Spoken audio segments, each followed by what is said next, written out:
Hello, everybody. I'm just trying to make sure everything is working properly.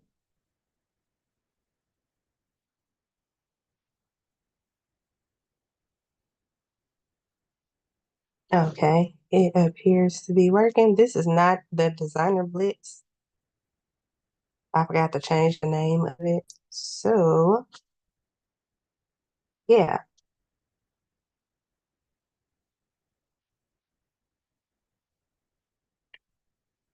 let me share this to the group.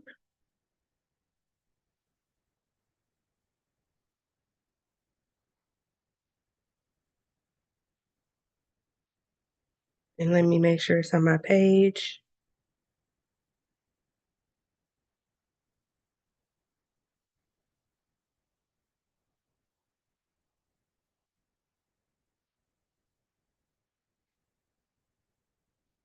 And how is everybody doing today?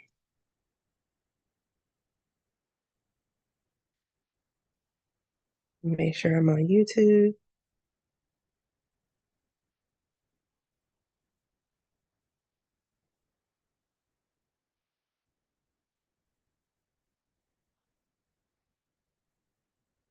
All right, it says that this is the Designer Blitz, but it is not.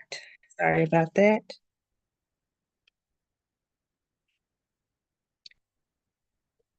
I'm gonna go ahead and get started. So this is B Marquita, aka the Backdrop Plug, CEO of B Marquita Designs and Designing Made Easy. So today I'm gonna be covering an overview of GIMP. This is for my eDesign Elite students. So shout out to all of you all in the Zoom room right now. Hey, hey, hey. So this is just a walkthrough of what you're gonna need when you're designing in GIMP. So in the eDesign Elite group or membership, you'll be learning how to design in GIMP for sure, as well as Canva. I might add some more later on, but right now those are the focus programs. GIMP is free. Canva is free unless you have the pro version. So that's why I'm focusing on those. So this is the GIMP screen. This is, excuse me. So this is a design that I created back at the beginning of August that went viral and everybody recreated it and ran with it, ran that bag up. I love it. But I'm just gonna open this file to show you how to use the different features and tools inside of the program. So this is the GIMP program. Again, it is free to have, free to use. Go to GIMP.org to get your free download. And you can also get my GIMP and it's easy, like video ebook, I guess that's what you can call it. Um, that shows you how to set up your screen to look like mine. So on the left-hand side, there are the tools as well as the tool options. On the right-hand side, there are the layers and paths and document history and stuff like that. So you'll see how to get it set up exactly like my screen so that you can follow along with any future tutorials that I do using this software. So let's go ahead and get started. I'm going to go through the menu bars, the things that we use the most, or actually the tool options that we use the most. So first is going to be the move tool. It looks like a crossbar. So if you click on it, you can click anywhere on your canvas. So this is called a design canvas, this little square area or rectangle, depending on what size you create. Use your move tool to click on any of these layers and you can move layers and select layers using the move tool. Then there's the alignment tool, which moves the selected layer to the center, middle, top, bottom. You can just snap it into place. As you can see, once you click here, in our tool options for this tool, it's going to show left, center, And you'll know it's selected because there'll be a square at each of the corners. Right, bottom, you can just see how it's moving into place. To the middle, to the top. So that's your alignment tool. Redo or undo all of that.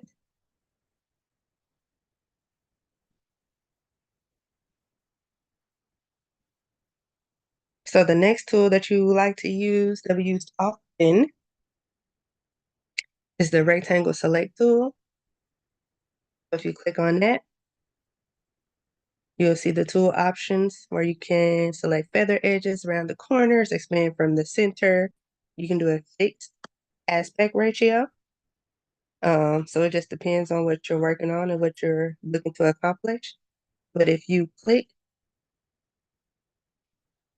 on an active layer, and our layers are over here on the right-hand side of step 4, you can click and drag, and it'll give you these marching ants around the selection. And then you can do whatever kind of edits you need to do. Most likely you're going to be deleting or keeping space. But if you hit delete, you'll see that it removed that part of your active layer. So that's just how to use that tool. Turn off the selection. I'm just going to go to another tool. Oh, no, I got to go to select none from the menu bar. So the next tool is just like the rectangle tool, except this is for circles or ellipses. So same thing, click and drag. Once you get those dotted lines or the marching ants, do whatever you're going to do to your selection. Usually it's going to be deleting. I'm going to undo. Turn off the selection.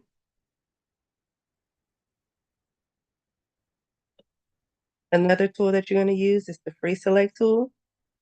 So this allows you to select or make a selection based on the shape that you create. So just click, go to the next point, click, go to the next point. But the goal here is to go back to that starting point to turn on the marking ants. And this is what I use a lot when I'm manually removing my backgrounds. But since we don't have to remove a background, I'm just going to do a random shape. You can see here, once you're marking ants, it's going to be in that shape once you hit delete.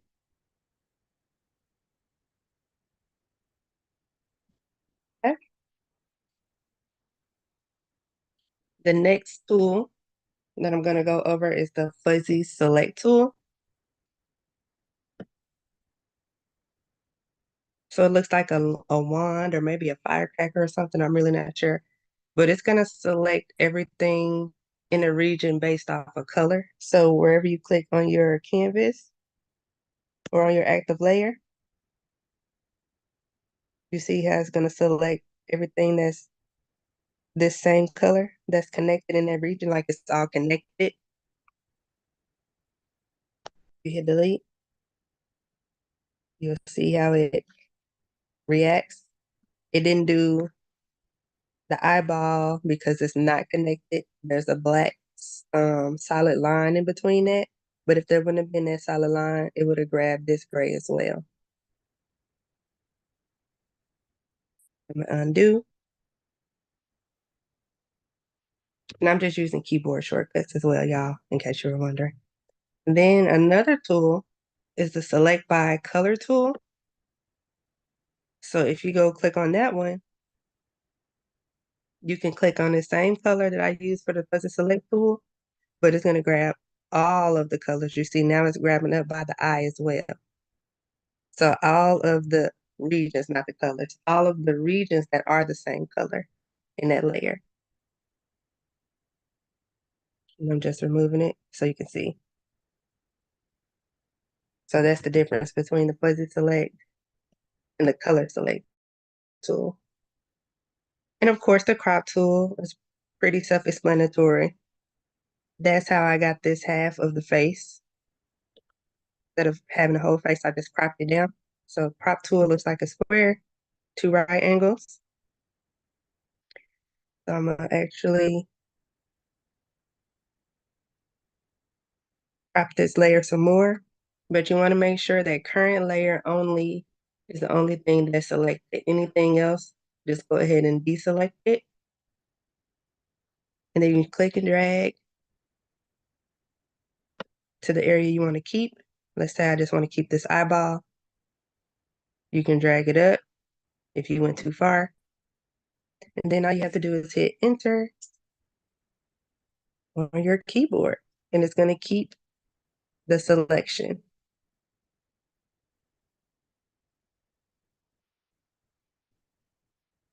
Another popular tool is the rotate tool, and that's just pretty self-explanatory. Just click and drag, and it'll rotate, or rotate to finish it.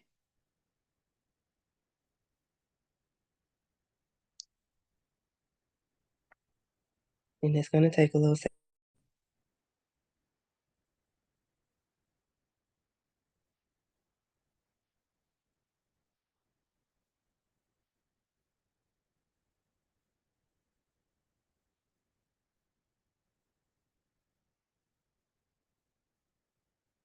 There we go.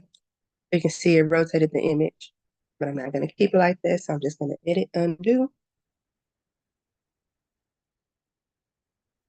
And then the next tool, excuse me, is the scale tool.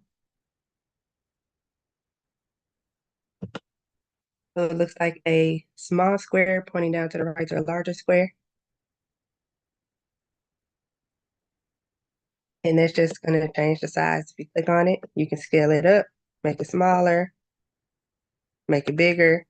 You can increase the dimensions by typing it in here. You can also break this link and scale it without the proportions. So you can do that as well. But most images you are going to want to scale proportionally, so you want to make sure that this chain is linked. Then you're just going to click on scale.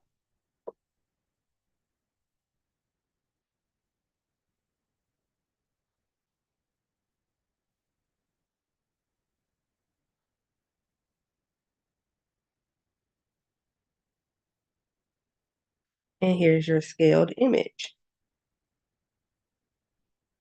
I'm going to undo. Next thing, you can use a flip tool. But it's just going to flip it either horizontally or vertically. So once you click on it, you'll get this tool option, and you'll see where you can flip it horizontally. So it's selected by default. Click on it. I'm going to flip it across like mirror image, like vertical. It's going to flip it on its head, so top to bottom. That's a pretty cool tool as well. Don't worry about any of these page tools. That's more advanced designing, and I don't really use it too often either. So next tool is the bucket fill tool.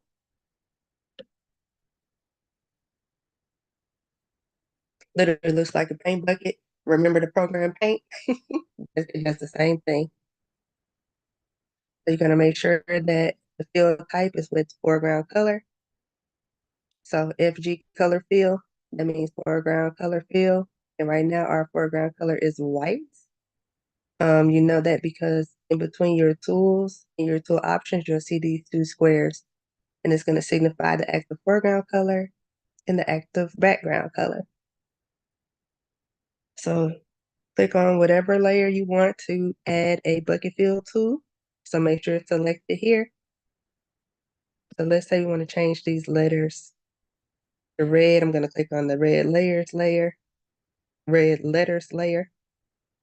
then click on those letters.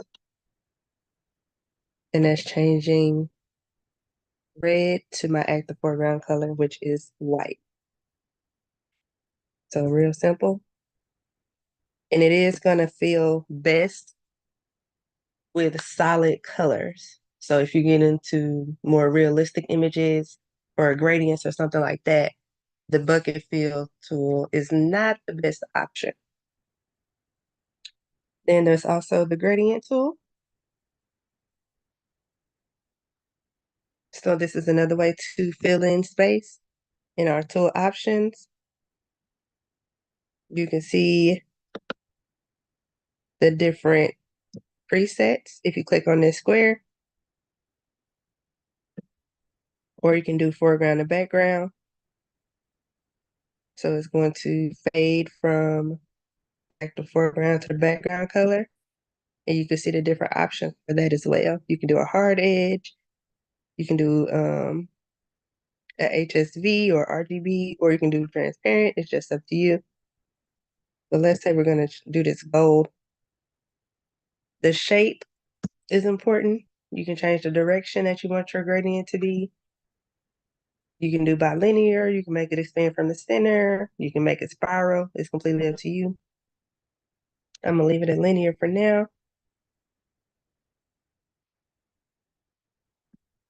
And then I'm going to drag across this layer. It's gonna fill this entire layer with that gradient. So you can see that is darker gold, lighter gold, darker gold.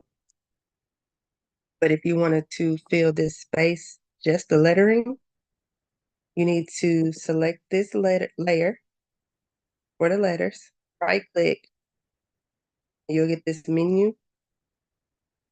You need to make it a selection. I'll go alpha to selection.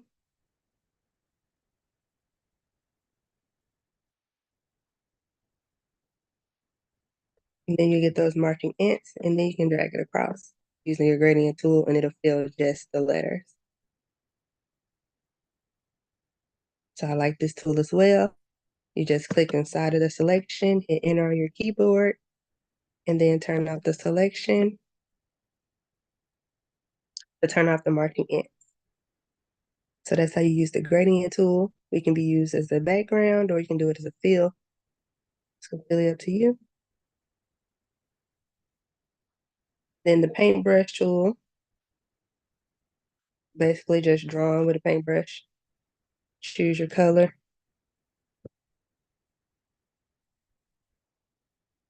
It's white. You can change the shape of it.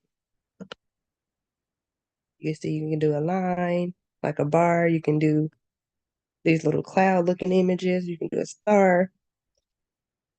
You can increase or decrease the size, increase or decrease the aspect ratio, the angle. This is just really depending on what you want your design to look like. I'm going to increase the size. And on this layer, you can see where I'm drawing.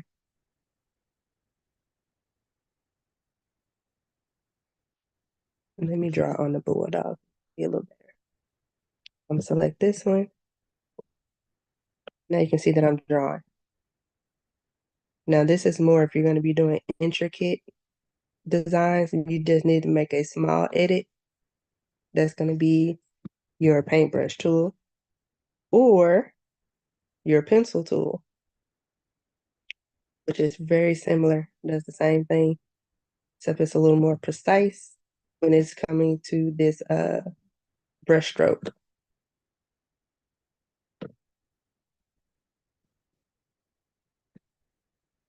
Then there's also an airbrush tool. You don't want it to be so harsh as the pencil or the paintbrush.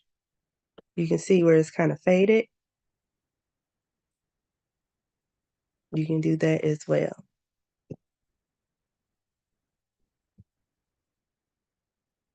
Then the next one I use the eraser tool, pretty similar, except for this time instead of marking your design up, you're going to be removing parts of your design.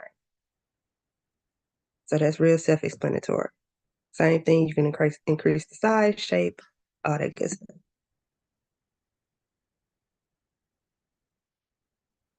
And then, of course, we can't leave out the text tool. That's how we even got this text. So it's a black bolded capital A. In the tool options that pop up, you click on this box, you can choose from all of the different fonts that are installed on your device. You can increase or decrease the size here. You can type in a number or you can use the up and down arrows. You can change the color here if you need to. I usually just change it in my active foreground color, but either way, tomato, tomato. You can change the justification. So you can change it to left justified, right justified, center, or filled. If you scroll down, you can increase or decrease the indentation of the first line. You can increase or decrease the line spacing between each line in that text layer. And you can increase or decrease the letter spacing in between the actual letters.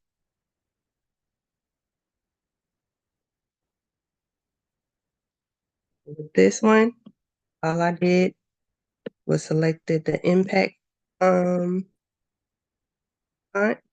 If I can get to it.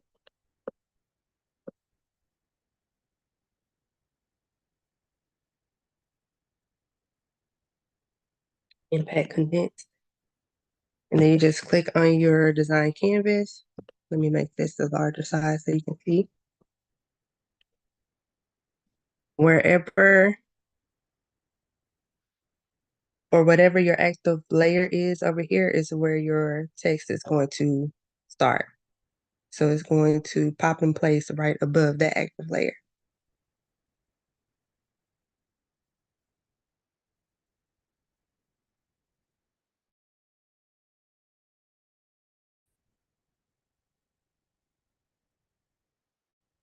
And my computer's going to go slow. There it is.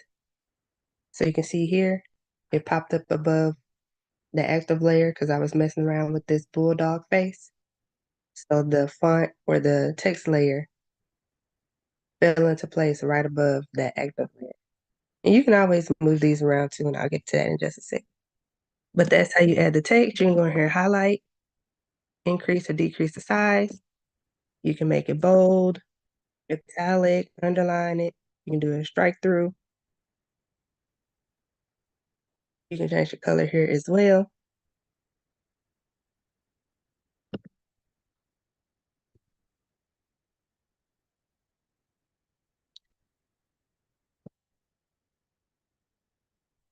I'm showing you those options, but I'm actually get rid of this layer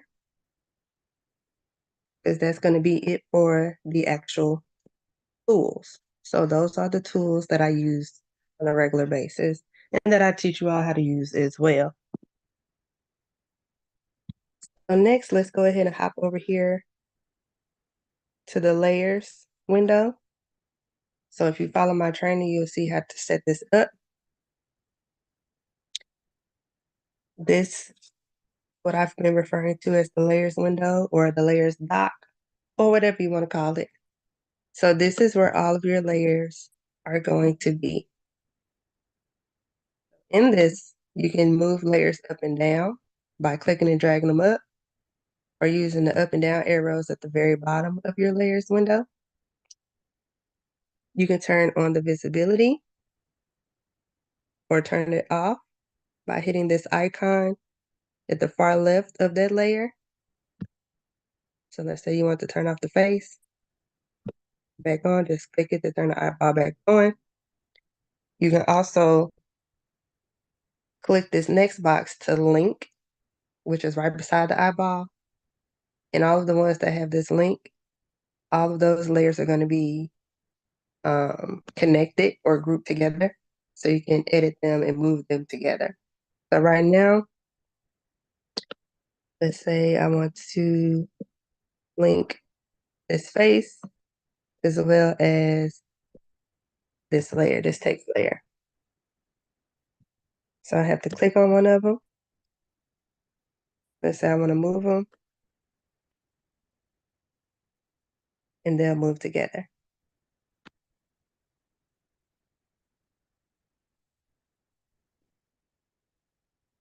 So that's how you group.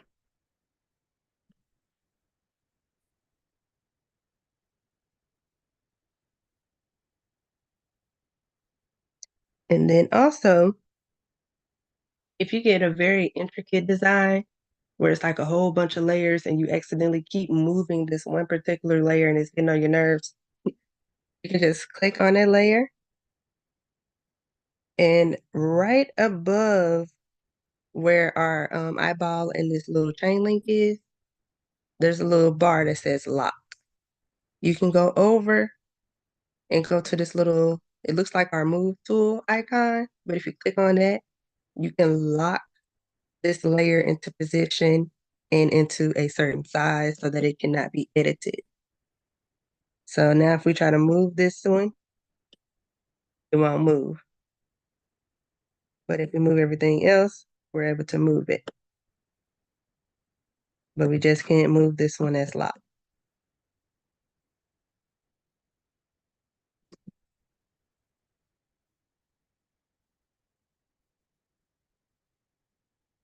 And then right above where you can lock the layers, there's a bar called opacity. This is how you can increase or decrease the transparency of certain layers. So this active layer is the face. You can see I decreased it, so now it's a little more transparent. And that's what we typically use for like watermarks and stuff. But for the main part of the design, you want to make sure typically that most of your layers are at 100% opacity.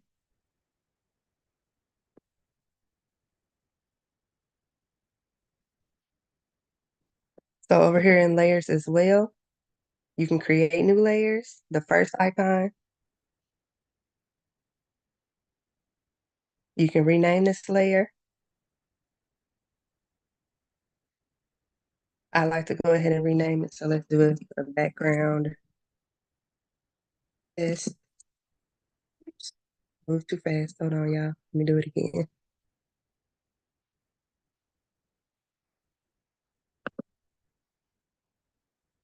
Background test. And then you can change the width and the height. I like to just leave it at the default because I change it at the end so I don't make any mistakes. But what's most important here, outside of naming it, is where it says fill width. If you click on this box, you can choose the foreground color, the background color, white, transparency, or pattern. Typically, you're going to be doing either foreground color or transparency. So I'm going to do both. So foreground color, click on OK. Our foreground color is white. So here it is. Okay.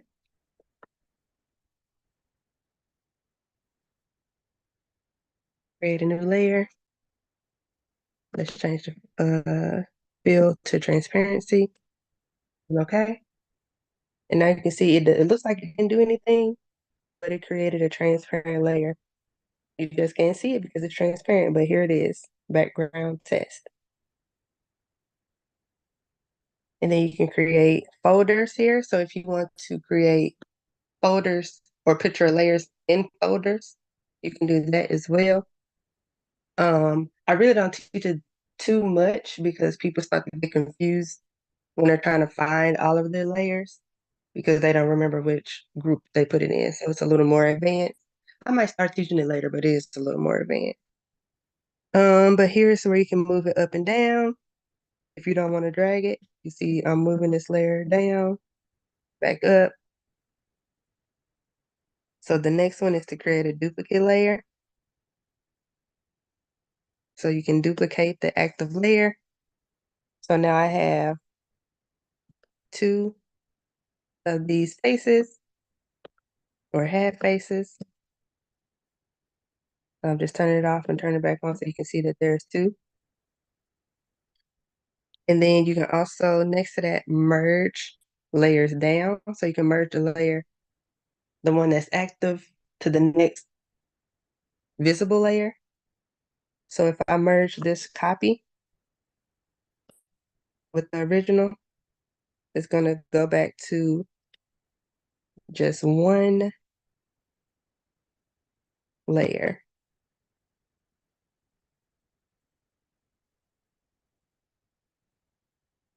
And then lastly, you can duplicate. Oh, yeah. Delete is what I'm meaning to say. I was trying to make sure I didn't mess up just a second ago when I merged. Oh, okay. So when I merged, it merged with my background text. And that's what I was not meaning to do. So let me turn this one on and merge again.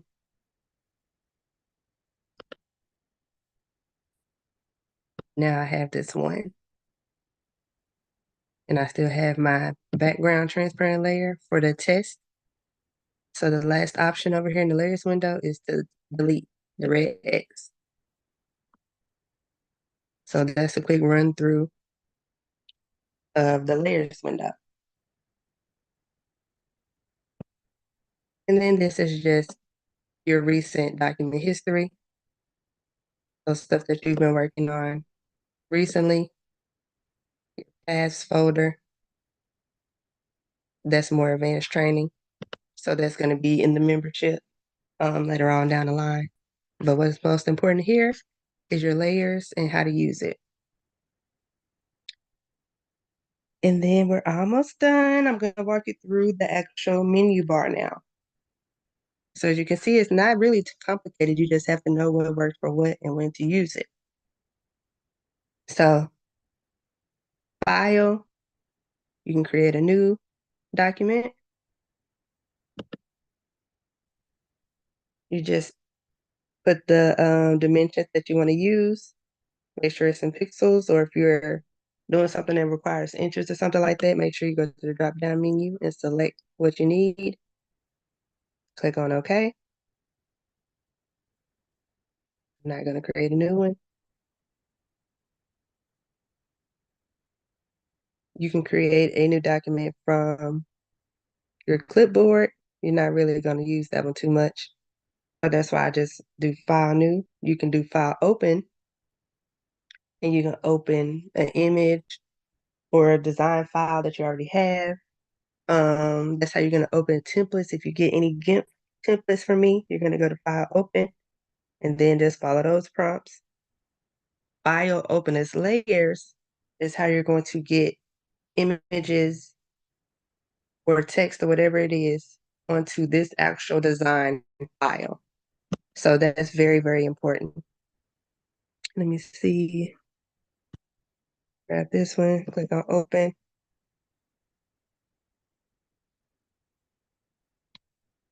Did it work?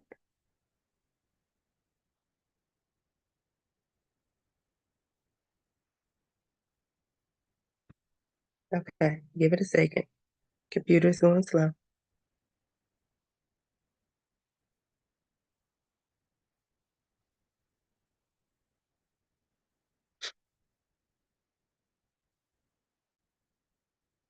Like real slow. There we go. For real deal slow.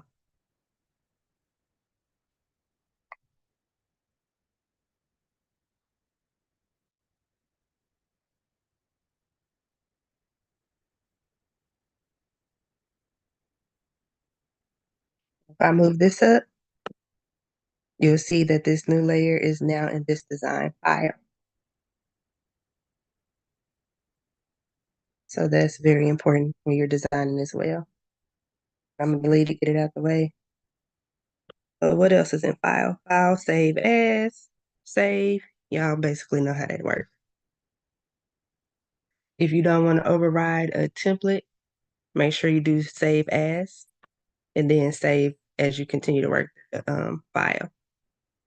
Export. So this is how you're going to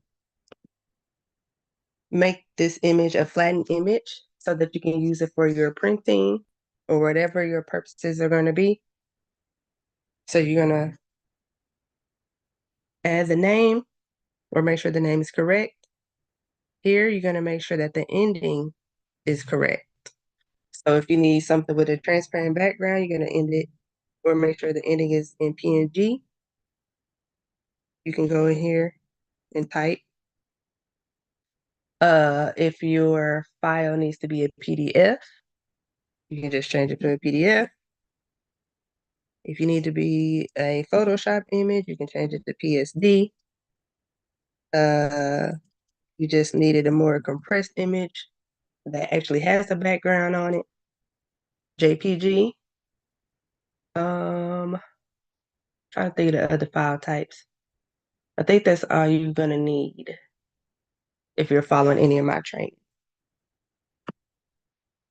And then click on export, and then it'll ask you, are you sure you want to export? And then it's gonna tell you to click export again, and you move on from there.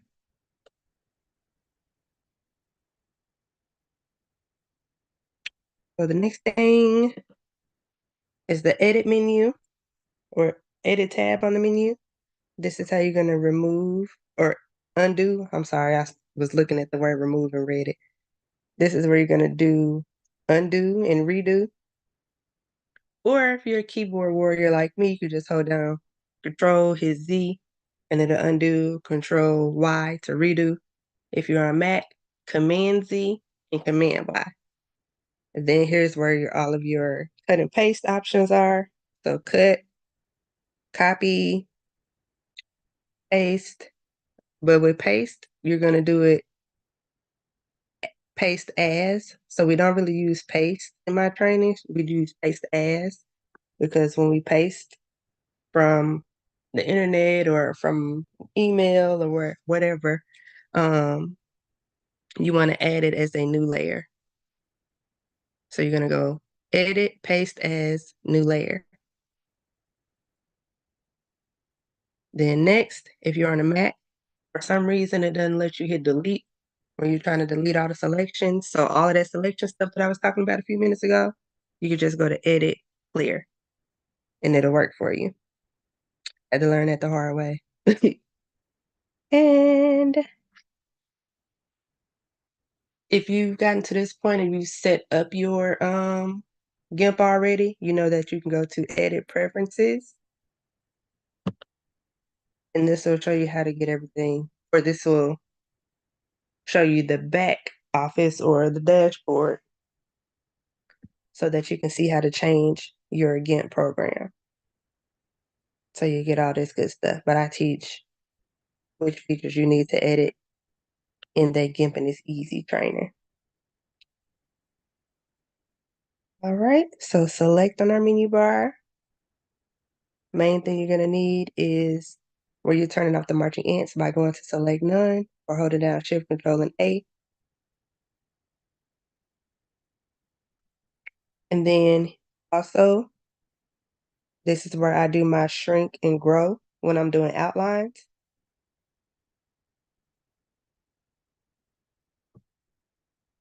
So let me see. Yep, that's typically all we need from here. So select none, shrink and grow. View, this is basically just when you want to zoom in or out. And to make sure your guys are on and off. Make sure you're showing your rulers and stuff like that. So that's how you get to that. All of the things that you need to view on the screen. Image. Typically here, all that I'm going to change is canvas size. So if you need to change your canvas size after you've already created it, you can go here, image, canvas size, and you can change the width and the height here.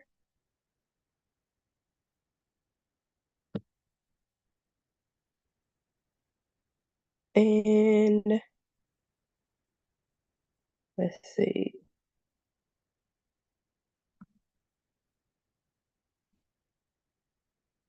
Guides. So that's how I created these guides here. So this blue line, when I hover over it, it turns red. This center line, this far right line, I created those by going to image, guides, and then guide by percent.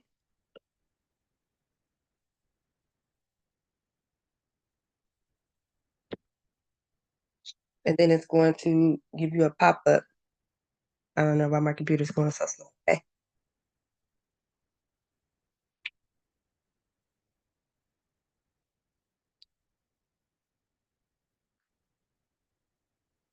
Come on, you can do it. It'll give me a little pop-up. But anyway, it says you can do it by percent, either vertically or horizontally. So I just chose the vertical options. And for the far left, oh, here it is. It just popped up.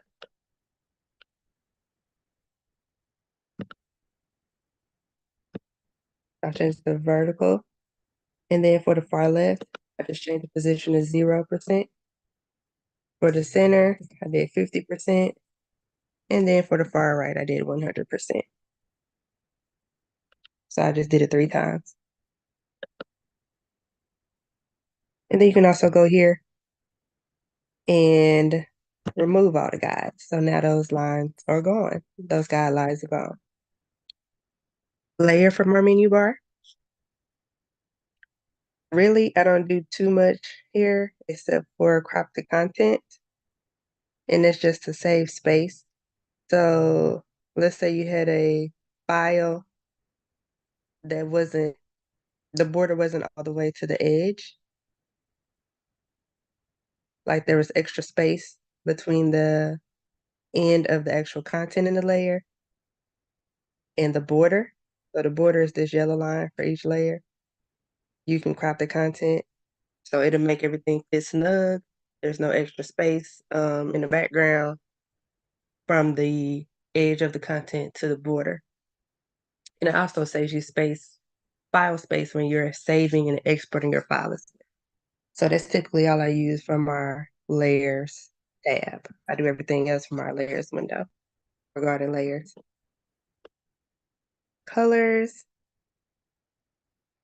The main thing that I use here is hue saturation.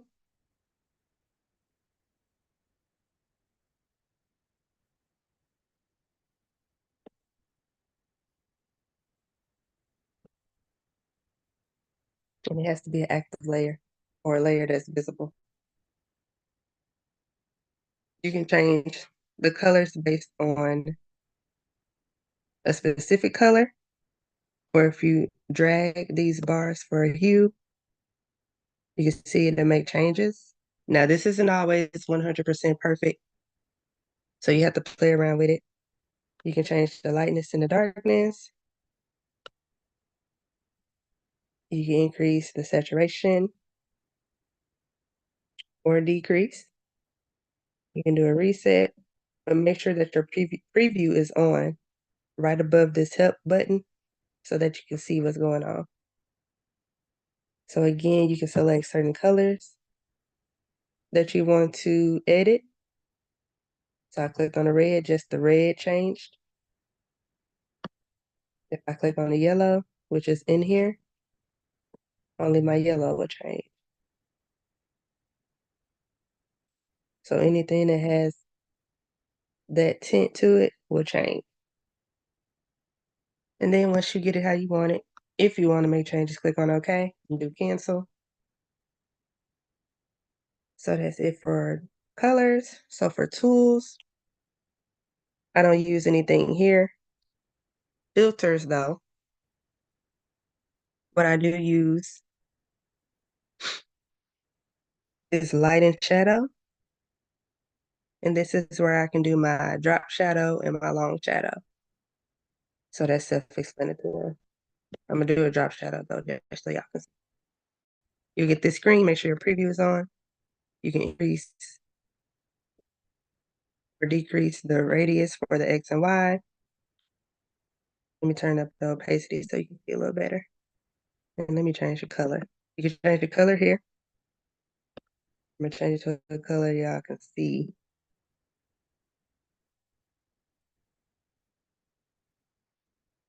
You can increase the radius. So now you can see that the yellow is starting to pop up.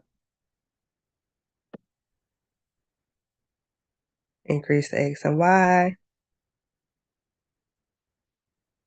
So the drop shadow gives you more of like a glow effect versus the long shadow is more of a solid shadow. Kind of like it gives you picture in the mind of like a comic book.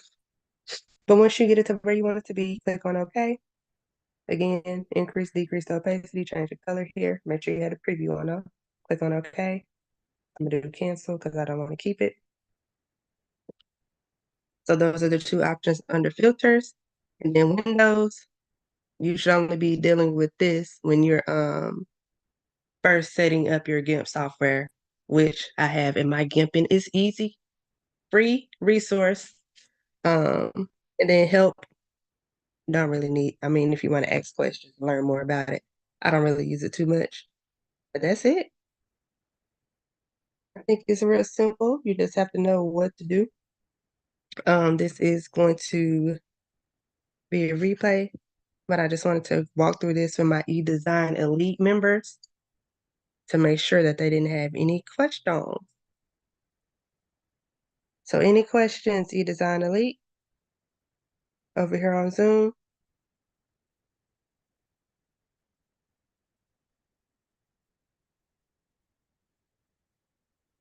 All right, they say good stuff, good stuff. I don't see anything. I don't see any questions though. You're welcome. All right, so I'm actually going to add this overview to the free resource as well. And then if you are interested in learning how to design step by step though, in bite-sized videos, you can join eDesign Elite. You can get there by going to designandmadeeasy.com, and then I'm going to have a link there. It's not active right now, but I'm going to have a link there so that you can join the monthly membership. So it is a monthly membership because I'm always going to be adding new design tutorials, especially when we come to finding and starting viral designs that other people are going to want to know. So creating new viral designs and then recreating already viral designs. So virality changes day near day to day. So that's why that's a monthly membership because it's always going to be changing. I don't see any other questions. So I'm gonna hop off of here. Thanks for tuning in. I hope you've enjoyed, and I will see you on the next call.